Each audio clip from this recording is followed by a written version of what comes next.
Okay, my dears, what you should have in front of you is your piece of paper. You have your eraser, a pencil, a Sharpie, and then in between pairs you are sharing your cave painting colored pastels. I am first going to demonstrate, which means your mics are dropped, your eyes are on me. I need everyone's attention by the time I reach 1, 3, 2, eyes are up here, 1. Thank you. Okay. So again, I am demoing, you are looking, and you are listening. You should not be touching. You can have snowball hands or your hands can be on your lap. I am going to first show you what size I want your first cave painting to be. So what I'm going to do is I'm going to make a fist. You are watching me right now. You are watching me. Okay, and I'm going to place my fist somewhere on my paper, and I'm just lightly going to draw a circle around my fist. I want my first cave painting to either fill this entire circle or it can go slightly outside of it. Okay, so as I do my drawing, I'm gonna go really fast because I actually have a drawing underneath that I'm just tracing, but that's so that I can go fast for you. And here I go. Got the hoof, the belly, and there is my first cave painting. Okay, once I have this first cave painting and I'm still waiting for someone else, I can go ahead and decide where I want my next 2 cave paintings. So I'm going to make a fist, okay, and I want this next one to be, this one to overlap my next drawing, which means that I'm going to have another animal that's going to come out here, and I'm going to do a third one, just the circle right now, where it's going to be cropped off the page. So do you see how this is slightly cropped off the page? We can imagine that this foot keeps going, but we don't see it. So that's what we call a crop in art. And so I am going to crop my fist. So I'm going to have a circle that kind of just goes right off the page. So I might just have the head of my animal here. Maybe it's fighting this bull right here. Or maybe it's just the tail end, so I see the tail and the back leg of the animal. Okay, so I'm going to set my timer now for 2 minutes, and in that time, you are going to have 3 circles on your paper, light circles. Just 3 circles. Actually, let's just time you for a minute to do that. Ready, go. Figure out where your first circle is going to be. After that, if you still have time, you can draw 2 more circles. Ready, go. So we're just doing the circles around our fist. Just 3 for now.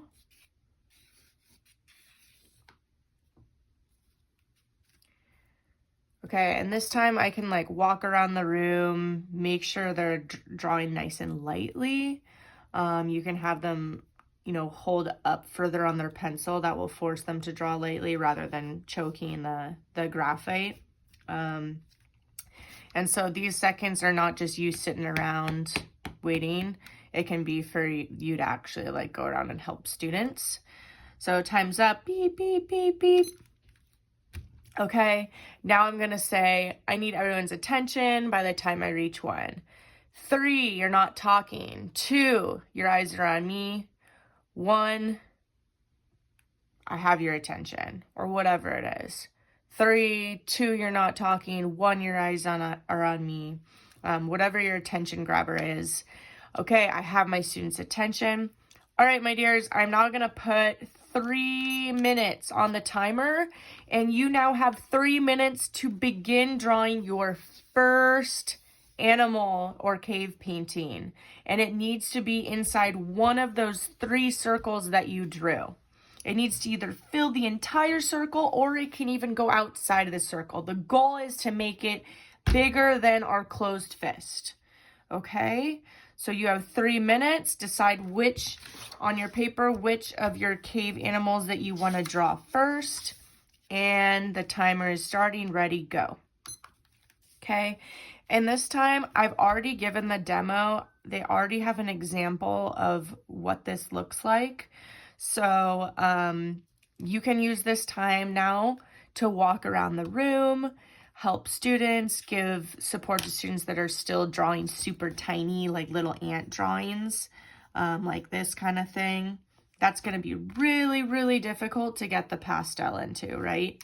So size is a huge thing for getting students to work more quickly, and it's going to be easier for them to use the art tools that they have.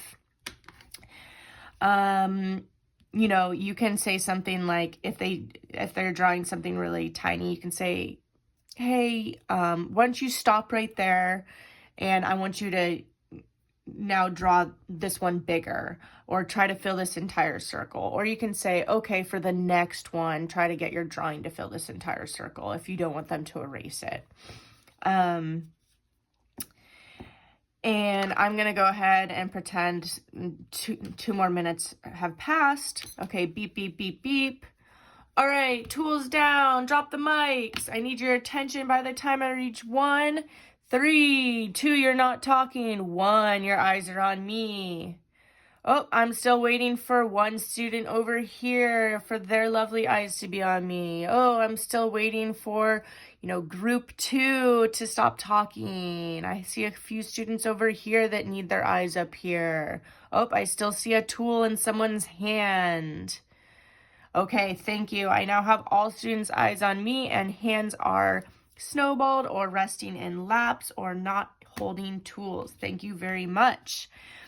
Okay, so assuming I don't need to do a Sharpie tracing demo, I'm going to go ahead and say I am going to now time you to Sharpie trace your first animal that you drew. If you drew more than one animal, you can Sharpie trace both of them or all 3 of them if you were a super fast artist. And it should look something like this when you are done tracing. And this is just my first one.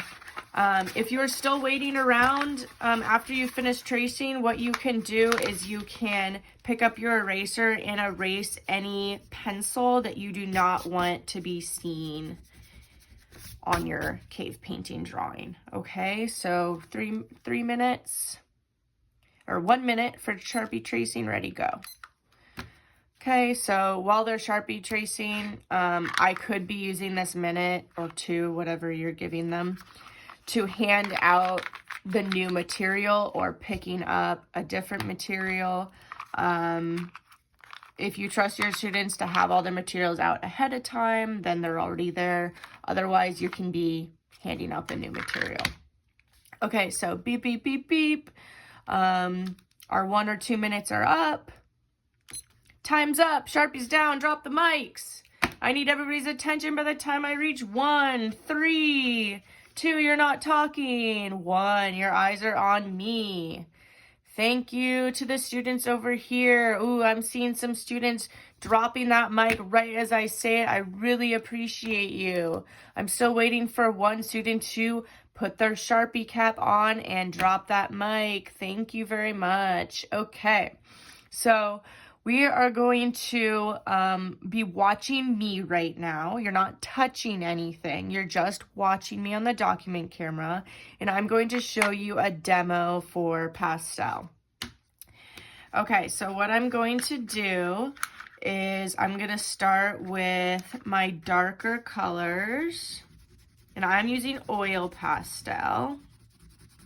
And I'm going to start layering some of my lighter colors over that.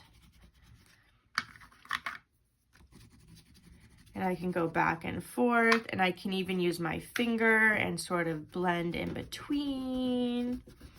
Okay, if I want our area to be much lighter, I don't want to do a really dark color at first. I'm going to go ahead and use light colors first. I can also use my white to help blend out any colors or make it lighter in an area. Okay, so you're doing your demo for them. I think usually you use chalk pastels during this, but I'm not sure. Just showing them some techniques, layering the pastels.